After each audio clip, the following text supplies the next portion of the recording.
시대를 초월하면서도 초월해서 의미를 갖고 있는 그런 동화가 있습니다. 백설공주, 여러분 잘 아시죠? 이 백설의 이름이 지어진 유래가 있습니다. 그 친모 왕비가 겨울에 바느질을 하다가 그 바늘에 손을 이렇게 찔렸습니다. 피 한 방울이 그 새까만 그 흑단나무로 된 그 창틀 위에 이렇게 떨어졌는데, 그 틀 위에는 눈이 이렇게 내려서 좀 쌓여 있었어요. 거기에 떨어졌습니다. 이 모습을 바라보면서 왕비가 소원을 하게 되는데, 이런 소원입니다. 흑단처럼 까만 머릿결, 그리고 백설처럼 하얀 피부, 그리고 핏빛처럼 붉은 입술을 가진 그런 딸을 소원했습니다. 그 소원대로 태어난 공주가 백설공주죠. 근데 이런 백설공주가 그만 그 마녀이자 계모인 왕비가 내민 그 독사과를 먹고 입에 물자마자 쓰러지고 말았습니다. 오늘 본문은 마치 이 독사과처럼 절대 우리 인간이 입에 물어서는 대어선 안 되는 세 가지 것을 말씀하고 있습니다.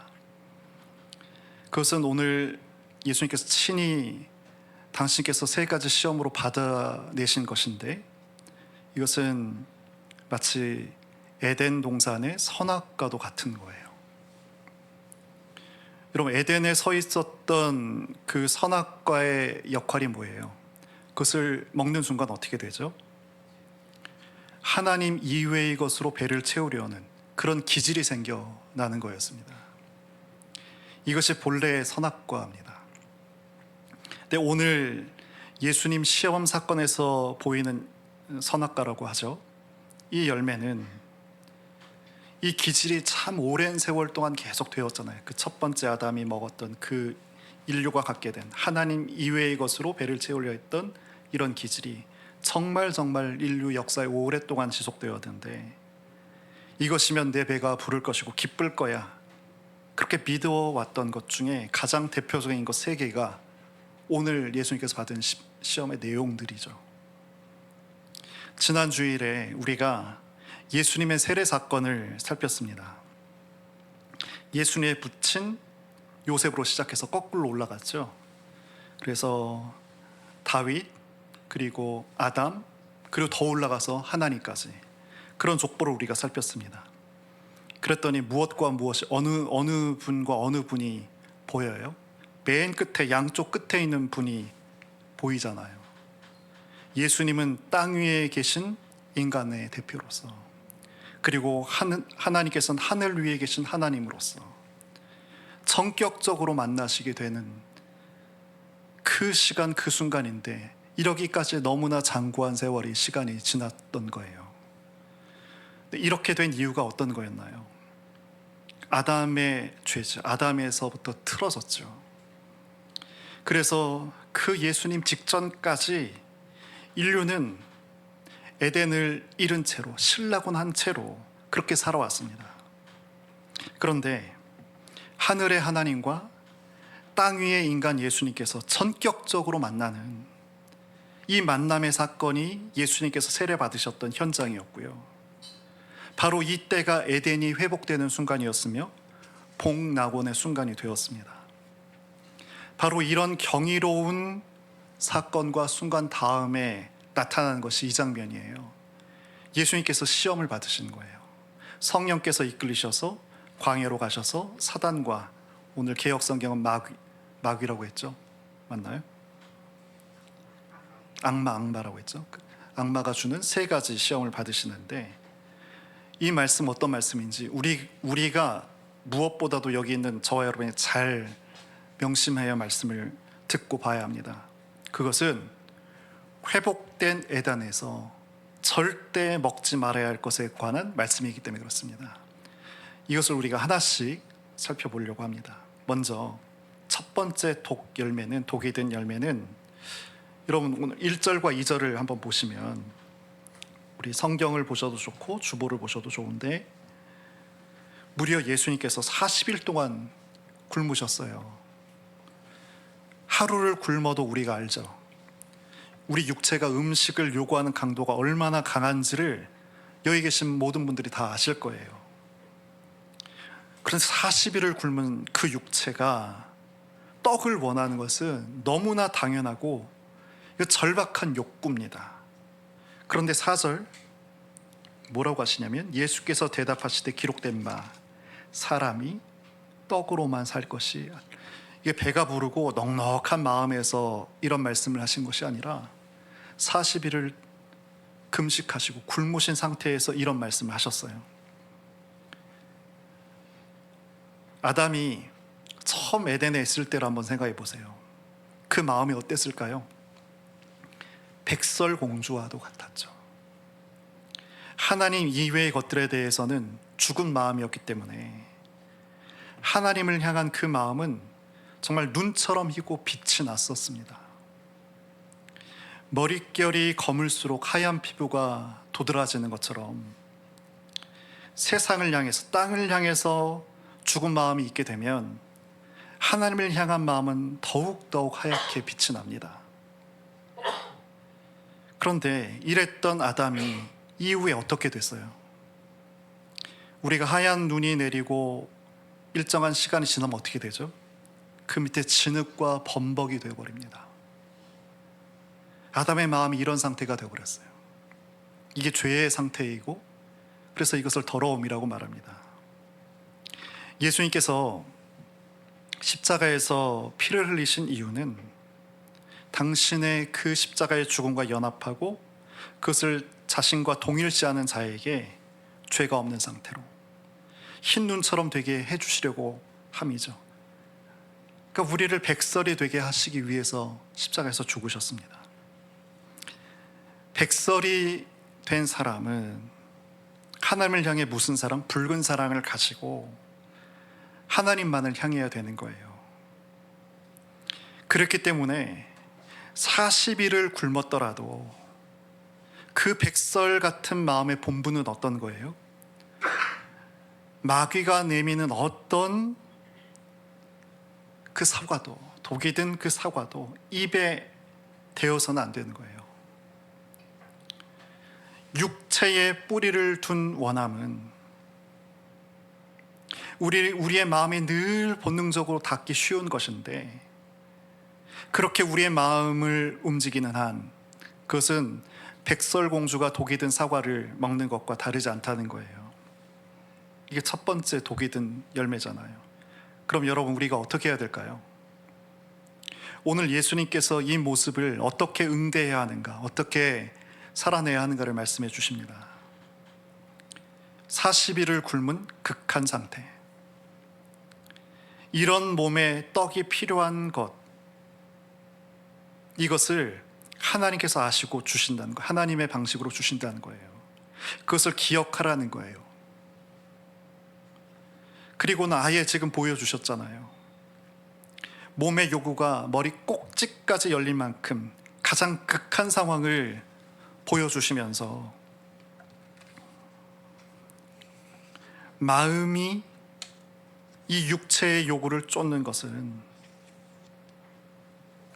독사과를 무는 것과 같다. 여러분, 이런 생각을 해보셨어요? 이것이 어떤 거냐면요, 지금 이 상황이 어떤 상황이죠? 십자가를 통해서 우리 각인에게 에덴이 회복된 상황이에요. 에덴이 지금 하늘이 열리고 에덴이 회복된 이 순간에 그만 이 회복된 에덴이 다 상실될 것임을 지금 말씀하고 있는 거예요. 이런 경각심이 우리에게 있나요? 너희는 아무리 몸이 떡을 요구할 때도 그 요구를 따르지 말고 하나님을 향해라 라는 말씀이에요.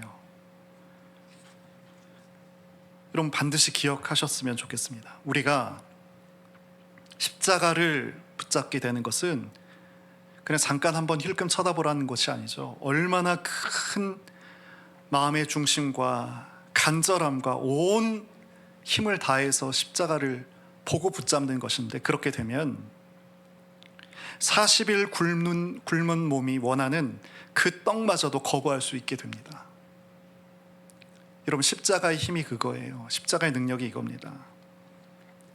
우리 마음이 오로지 하나님만을 받아들일 수 있는 그런 마음이 됩니다.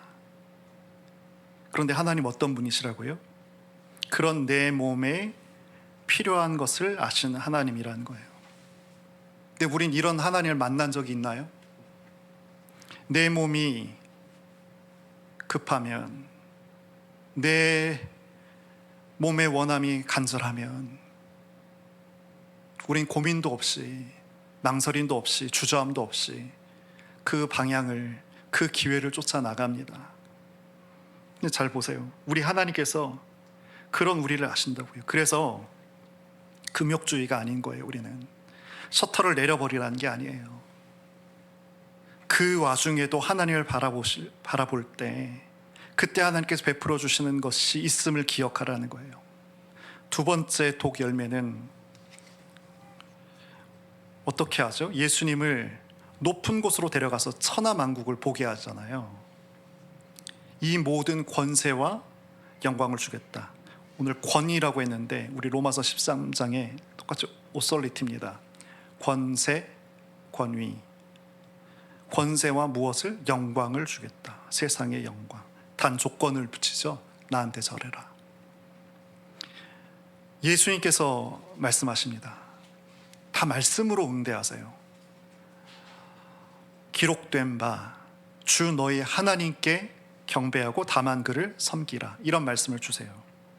여러분, 이 대답을 우리가 오해해서는 안 됩니다. 예수님께서 마귀에게 애시당초 절하실 리가 없어요. 사단에게 예수님은 두려운 존재예요. 이 시험의 핵심이 뭔지 아세요? 누구에게 절하느냐가 아니에요. 우리 눈에는 그것이 보이거든요. 내 가랭이 밑을 기어라, 이런 거 보잖아요. 우리의 눈에는, 우리의 귀에는 이것만 보여요. 지금 그게 핵심이 아닙니다. 천하 만국의 권세와 영광을 마음으로 담을까 말까, 이게 두 번째 핵심이고 두 번째 독 열매입니다. 세상 인간 사회를 향한 사회적인 그런 욕구, 이것이 우리에게 있는 두 번째 독 사과입니다. 근데 예수님 뭐라고 하시냐면, 그것을 얻기 위해, 세상 권세와 영광을 얻기 위해 마귀에게 절해야 한다면, 이게 조건인 거예요. 주된 것은 세상 권세와 영광인 거죠. 딱 그건 마음에 담지 않겠다. 만약에 마귀가 조건을 바꿨어요. 인문학 책을 많이 읽으면 이 땅의 권세와 영광을 너에게 주겠다. 그럼 또 이렇게 바꾸셨겠죠. 주야로 여호와 율법을 묵상해라.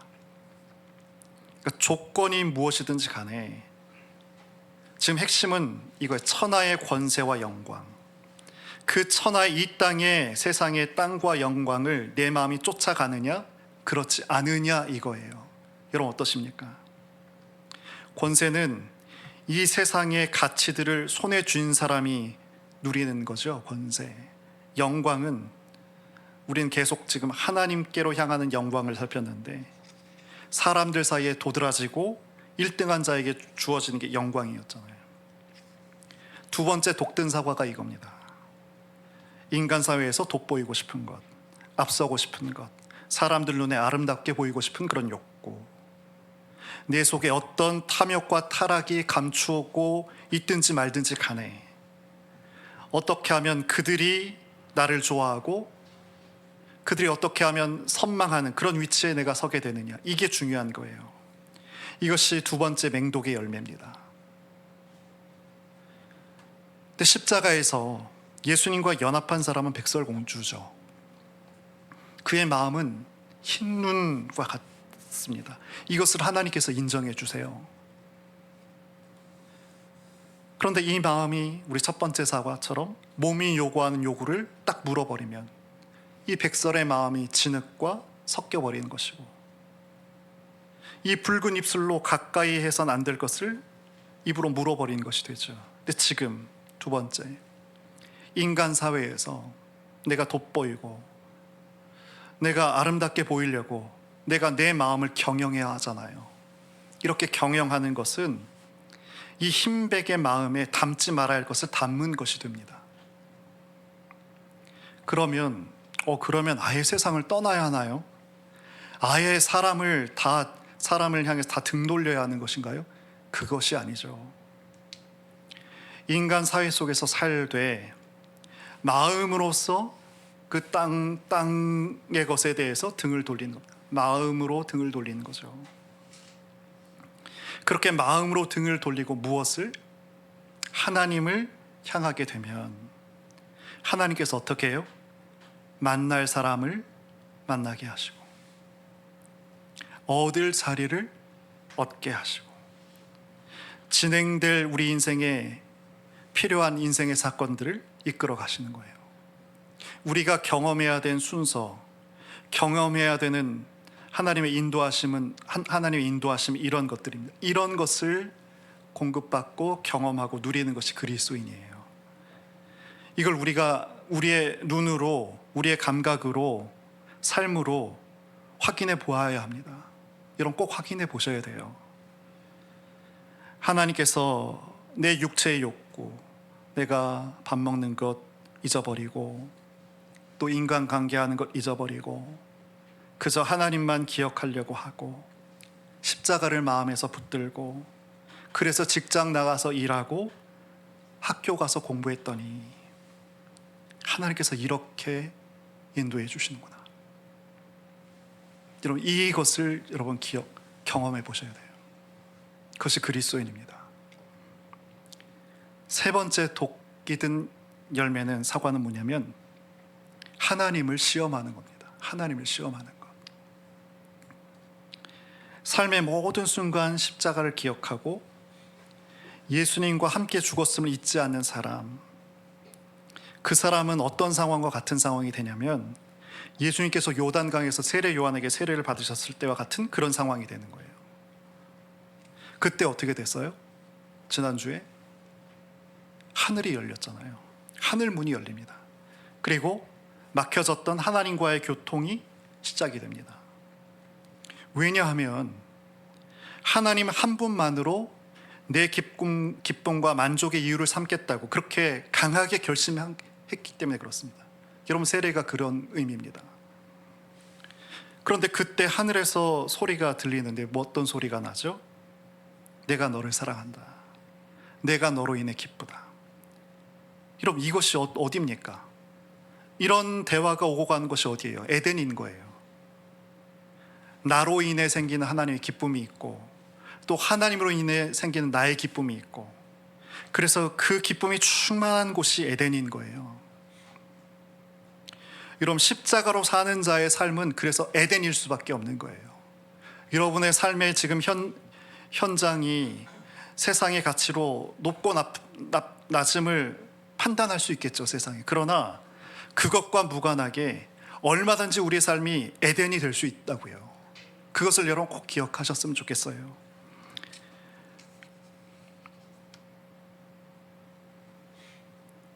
이 첫 에덴에 먹지 말아야 할 과실이 있었던 것처럼 우리 지금 짚고 있잖아요. 회복된 에덴에도 먹어서는 안 될 선악과가 있는 거예요. 아예 기억하시라고 제가 몇 번 반복할 겁니다. 첫 번째는 뭐죠? 육체의 요구를 마음이 쫓아가는 겁니다. 육체의 요구를 마음이 쫓는 거죠. 두 번째는 뭐죠? 인간 사회에서 세상과 사람 눈에 잘 보이고 싶어서 마음이 쫓아가는 겁니다. 두 번째. 그리고 세 번째가 제일 어렵고 오늘 가장 중요시 좀 살펴볼 것인데, 그것은 뭐라고요? 나와 하나님과의 관계에서 하나님을 시험하는 겁니다. 이게 세 번째 독열배입니다. 그럼 바로 좀 명민한 분은 질문이 쏟아집니다. 내가 정말 배고파서, 그래서 어떻게 무엇을 먹을까 걱정하는 이런 생각을 아예 해서는 안 되는 것인가? 도대체 어떻게 해야 된다는 것인가? 이런 생각을 여러분 하실 줄 알아야죠. 이것을 우리가 이해하려면 에덴을 기억하는 거예요. 에덴을 기억해야만 합니다. 내가 십자가를 받아들여서 내가 에덴이 됐다는 것을 기억하는 거예요. 내가 에덴을 기억하여서 그 하나님 때문에 마음이 온전히 기쁜 상태에서 소찬을 점심으로 먹었어요. 그것은 비록 소찬이고 딱딱한 빵에 불과하더라도 하나님이 공급하시는 것이겠죠. 그런데 내 삶이 새롭게 에덴이 복락원이 허락됐는데 하나님으로 기쁘지 않은 채로 돈도 아까보다 더 많아, 좋은 걸 먹었는데, 괜찮은 걸 먹었는데 아쉬움이 있고 뭔가 부족함을, 헛헛함을 느끼는 것. 이건 육체에 내 마음이 쫓아가는 것이잖아요. 여러분, 우리가 이걸 일상에서 얼마든지 유사한 지점을 우리가 확인해 볼 수 있어요. 만약에 한 여성이 정말 마음에 드는 남성을 소개받았어요. 그래서 마음이 기쁘고 충만해요. 그러면 어때요? 그와 무엇을 먹어도, 먹지 않아도 배가 부릅니다. 그리고 무엇을 해도 다 좋아요. 이건 어떻습니까? 내 마음이 하나님을 향해서 어떻습니까? 우리가 새 에덴을 회복받았는데, 허락받았는데 우리의 마음이 어떠냐고요? 그럼 이렇게 되면 우리의 실천적인 모든 삶이 다 해결되는 걸까요? 이 질문 하셔야 됩니다. 이래야지 우리가 굳건하게 신앙생활을 해나갈 수 있어요. 이런 질문이 반드시 필요합니다.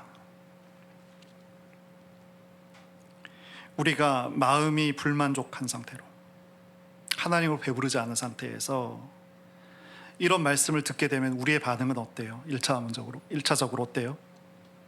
어떻게 이런 비현실적인 것이 있는가? 여기서 우리가 벗어나지 못합니다. 3대의 신앙인이어도 여기서 이 질문에서, 이 바운더리에서 벗어날 수 없어요. 하나님 때문에 기쁜 것을 아셔야 되고요, 하나님 때문에 보는 것을 봐야 합니다. 그러면 말씀이 말하는 모든 그 실천이 하나씩 가능해지는 것을 우리가 확인할 수 있게 됩니다. 우리가 무엇을 하지 말아야 될지 세 번째 독사가가, 독열매가 하나님의 시험이라고 했잖아요. 이런 하나님 시험, 이게 딱 꽂히세요? 마귀가 예수님을 성전 꼭대기 구절에 보면 데리러 가거든요. 아마 영적인 존재였기 때문에 순식간에 이렇게 이동하는 것이 가능했을 겁니다. 근데 학자들은 이곳이 어딘지를 딱 짚어내는데, 어디냐면 예루살렘 성전의 남쪽 망대로 말합니다. 이 남쪽 망대 밑에는 그 기드론 골짜기가 있는데 그 이어져 있는 거죠. 그러니까 망대 끝에서 이 계곡까지 이렇게 보면 한 137m 정도, 굉장히 깊죠, 높죠. 근데 뭐라고 해요? 마귀가, 사단이 여기서 뛰어내리면, 내가 하나님의 아들이라면 하나님이 너를 죽지 않게 땅에 닿기 전에 너를 들어서 받쳐주실 것 아닌가, 이렇게 말합니다. 그때 이렇게 말씀하죠. 예수님께서 뭐라고 하셨어요? 하나님을 시험하지 말라. 이런 방식의 시험을 우리가 현실에서 만나나요? 여러분, 이런 시험 해보세요. 가끔가다 미친 사람이 한 분씩 있긴 있는데, 63 꼭대기 빌딩에서 나 이제 떨어질 테니 날 사랑하신다면 하나님 날 구해 주십시오.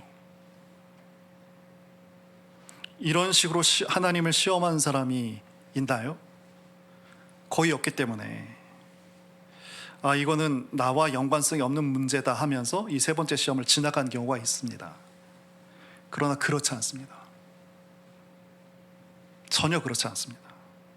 첫 번째 독사과가 육체의 요구에 마음이 끌려가는 거였죠. 두 번째 독사과가 사회적인 욕망에 마음이 끌려다니는 것인데, 이 빈도수는 상당히 많죠. 근데 이 빈도수만큼 우린 이미 하나님을 시험하면서 살고 있습니다. 여러분 알고 계세요? 우리가 얼마나 많이 자주 하나님을 시험하면서 사는지 모릅니다. 그래서 우리 가운데 에덴이, 그 기쁨이 주어지지 않고 있는 것 같아요.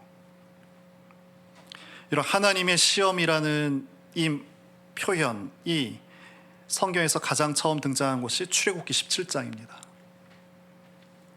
우리가 살폈던 내용이죠. 출애굽이라는 전무후무한 기적의 경험을 통해서 지금 애굽을 탈출했습니다. 그리고 이제 신광야에서 르비딤까지 행군을 하게 되는데 약 한 75km 정도 됩니다. 그럼 하루에 25km로 하면 3일 길인데 지금 어린아이부터 노인들까지 함께 있어서 한 4일에서 한 6일, 한 주 꽉 채워서 갈 법한 그런 거리예요. 사막이잖아요. 마실 물이 없으면 하루도 견디기 어렵죠. 죽을 지경입니다, 여러분. 죽을 지경. 백성들이 모세에게 나와서 크게 원망합니다. 화를 내고요, 다투어요. 이때 모세가 어떻게 대답했을까요? 대답하는 게 맞을까요? 했어야 했나요? 나도 목말라 죽겠다. 내 마음도 급하다. 하나님께서 왜 이러시는지 나도 모르겠다. 이렇게 하는 게 맞을 것 같은데 출애굽기 17장 2절에 모세가 이렇게 말합니다. 너희가 어찌하여 나와 다투느냐 하면서 하는 말씀이 너희가 어찌하여 여호와를 시험하느냐, 하나님을 시험하느냐입니다. 성경에 가장 처음 등장하는 하나님 시험에 대한 내용입니다. 아니 도대체 여러분 그래도 이해되세요? 아니 이게 뭘 하나님을 시험했다는 거지? 출애굽시키시고 이제 긴 광야의 여행을 떠나게 하시고, 근데 물 한 방울 안 주셔서 그 물 안 주신다고 불평한 건데 이것이 하나님을 시험한 것이라고요? 이런 생각 안 드세요? 우리 인간이 가지는 관계를 한번 생각해 보세요.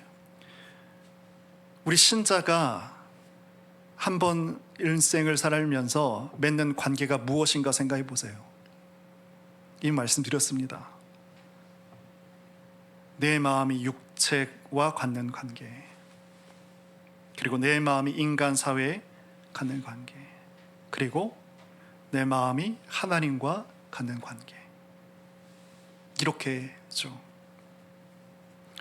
이 관계 말고 다른 관계가 있나요? 이게 전부죠. 그러면 그 하나님과 우리의 관계는 어떻게 시작된 건가요? 여러분 한번 생각해 보세요. 내가 하나님과 어떻게 관계를 시작했지? 여러분 한번 생각해 보세요. 어떻게 시작되는 건가요?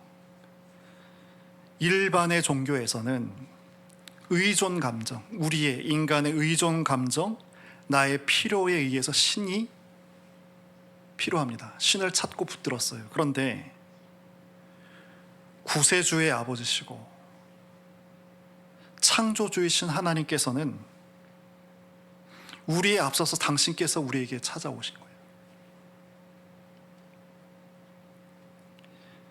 우리는 무엇을 알고 이렇게 나를 먼저 하나님께서 나를 사랑하신다는 걸 알고 그것을 알려주신 것을 듣고 깨달으면서 하나님과의 관계가 시작되는 거죠. 이것이 일반 종교와 다른 거예요. 이때 이런 하나님과의 관계에서 하나님을 시험한다는 것, 이것은 어떤 거냐면 미리 답부터 말씀드리면 우리가 하나님의 사랑에 대해서 답을 우리가 갖고 있다는 것을 뜻합니다. 이것이 하나님을 시험하는 거예요. 하나님께서 우리를 사랑하신다는 것의 그 답을, 해답을 내가 갖고 있는 것, 이것이 하나님을 시험하는 것입니다. 이런 거예요. 하나님, 내가 하나님을 찾은 적도 없고 부른 적도 없고 하나님이 존재하신다는 것도 알지 못할 때 하나님이 내게 찾아오셨습니다. 들으려고도 하지 않았는데 내 귀와 내 마음을 향해서 내가 너를 사랑한다, 그렇게 하셨습니다. 날 그렇게까지 사랑하신다니까 좋습니다. 나를 사랑하도록 허락해 가겠습니다. 그런데 이제 그러시다면 나를 얼마나 사랑하시는지 한번 보겠습니다. 지금 내 곤고한 이 상황에서 그 사랑을 보여주십시오. 내가 갖고 있는 답대로 그 결과가 나오면 하나님의 그 사랑을 인정하겠습니다. 바로 이것이 하나님을 시험하는 거예요. 나를 향한 하나님의 사랑에 내 방식을 주입하고 고집하고 강요하는 것. 그러니까 내가 가진 답대로 현실에서 나오지 않게 되면 하나님은 나를 사랑하신 게 아니고 결국 어떻게 하나님의 존재조차도 부인해버리는 그런 지경에 이릅니다. 이스라엘 백성이 정확히 그렇게 했습니다. 출애굽기 17장. 여러분, 출애굽 사건이 어떤 사건이에요? 노예였습니다. 내일이라는 것을 소망할 수 없는 그런 삶이었죠. 역사상 어디에서도 찾을 수 없는 그 기적을 통해서 하나님께서 해방을 시키신 거예요. 그들에 대한 사랑을 하나님께서 직접 표현해 주신 거예요. 그런데 광야에서 어떻게 됐다고요? 자신들이 갖고 있는 답대로 하나님께서 주시지 않는다고 해서 어떻게 했어요? 이 기적의 해방 사건, 사랑의 사건을 어떻게 그들이 표현했냐면 남녀노소뿐만 아니고 가축까지 다 사막으로 끌어내서 몰살시키는 그런 하나님으로 바꾸어서 해석해버립니다. 그리고는요, 성경을 찾지 않겠습니다만 그 17장, 출애굽기 17장의 7절에 이런 표현까지 합니다. 하나님이 우리 가운데 있긴 한 것인가? 이건 이방인들의 얘기가 아니고요, 출애굽의 기적과 하나님의 사랑을 경험했던 그런 하나님 백성들의 말입니다. 하나님이 우리 가운데 계시긴 한 것인가? 이것이 하나님에 대한 시험입니다. 안타깝게도 이런 유의 하나님의 시험이 오늘날 우리의 설교와 우리의 기도 가운데 고스란히 전해지고 있습니다. 예수 믿으면 사업이 잘 될 것입니다. 믿습니다. 아멘. 만사가 형통할 것이고 건강해질 겁니다. 아멘. 나의 기도를 응답해 주소서. 자녀의 문제가 있습니다. 기도하면 하나님께서 그 즉시로 응답해 주실 겁니다. 아멘. 그렇게 말씀과 설교와 기도가 그렇게 흘러오고 있죠. 가만히 잘 오늘 말씀의 흐름 가운데서 잘 한번 우리의 설교, 우리의 기도를 잘 짚어보세요. 이것이 신앙생활인가요? 하나님을 어떻게 대하고 있죠? 하나님을 수험자로 지금 만들고 있어요. 그리고 하나님께 문제를 출제하고 있는 거예요. 외아들이신 예수님을 십자가에서 희생시키셨다고요? 그렇게까지 나를 사랑하신다니까 하나님께서 나를 사랑하시도록 허락하겠습니다. 그러면 나의 이 현실, 내가 원하는 대로 하나님께서 인도해 주시고 허락해 주셔야 합니다. 그렇게 하시겠습니까?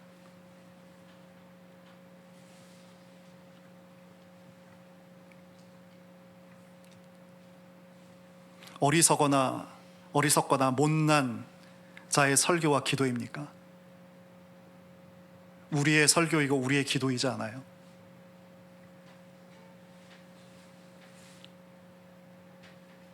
중심은 이겁니다.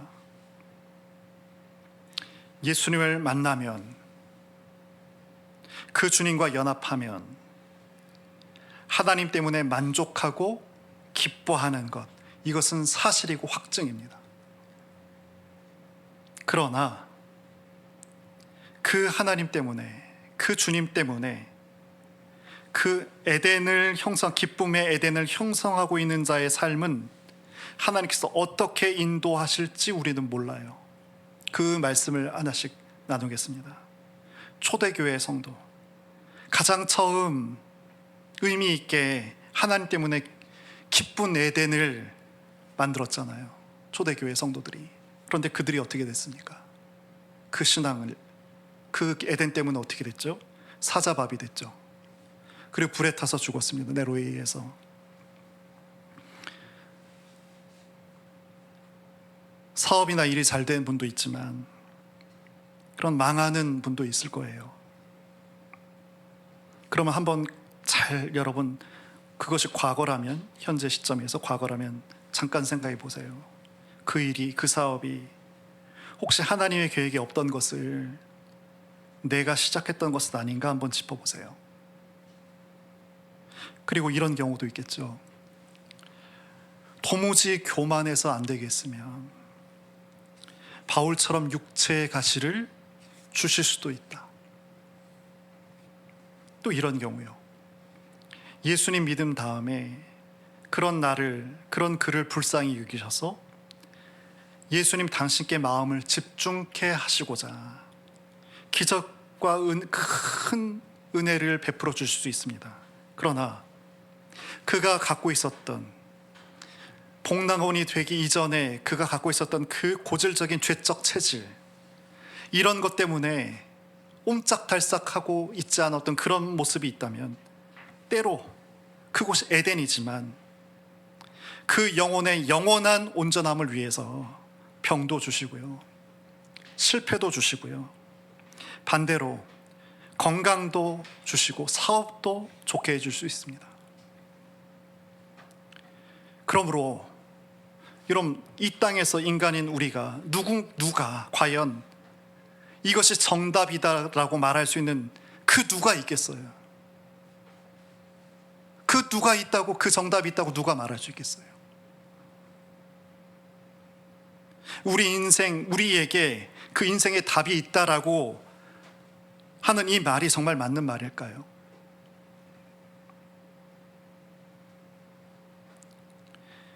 출애굽 사건의 이 의미가 완성된 것이 십자가 사건인데, 이것은 어거스틴이 한 말이에요. 맞는 말씀입니다. 출애굽 사건의 의미가 완성된 것이 십자가 사건입니다. 그러면 여러분 꼭 이 결론적인 말씀을 꼭 기억하셔서 내 삶에 하나씩 그런 독사과 같은 것들이 나에게 올 때 하나씩 이겨내세요. 풀어가세요. 십자가에서 당신의 외아들을 주신 하나님의 사랑은 불변하는 고정 기둥인 거예요. 불변해야 하는 거예요. 그래서 이것이 기준이 되어서 내 삶에 있는 모든 문제들을 다 해석해야 됩니다.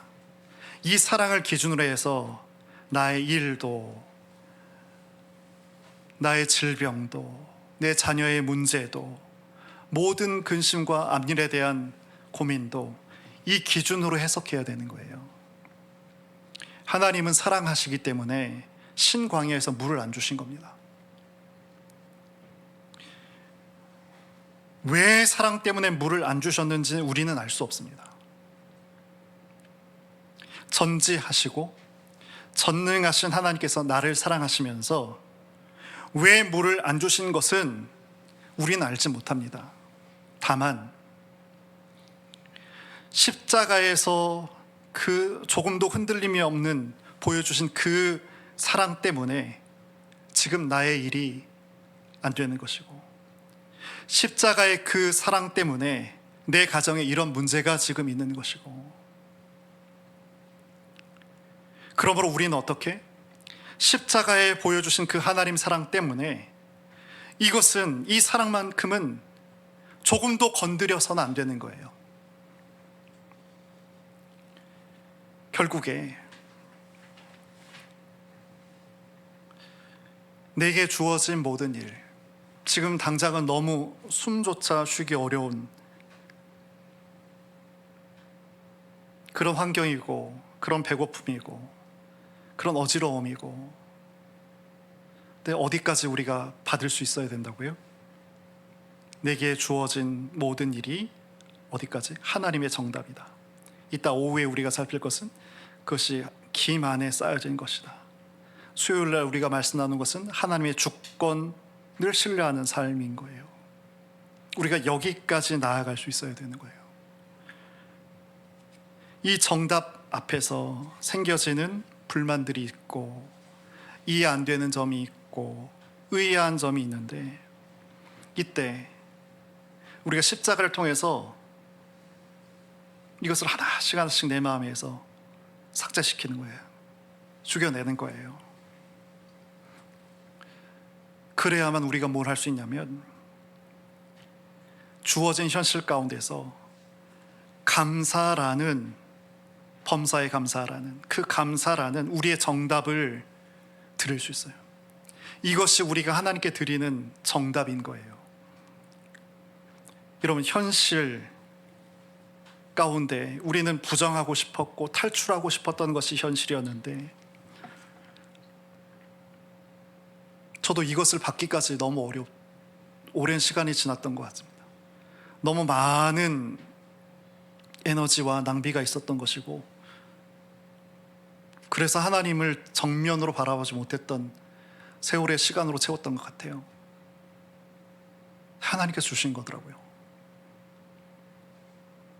어렵지만, 그러나 그 하나님 확고부동한 그 십자가의 사랑, 이 사랑으로 거꾸로 나를 다시 보게 되면 우리는 바울처럼 감사할 수 있어요.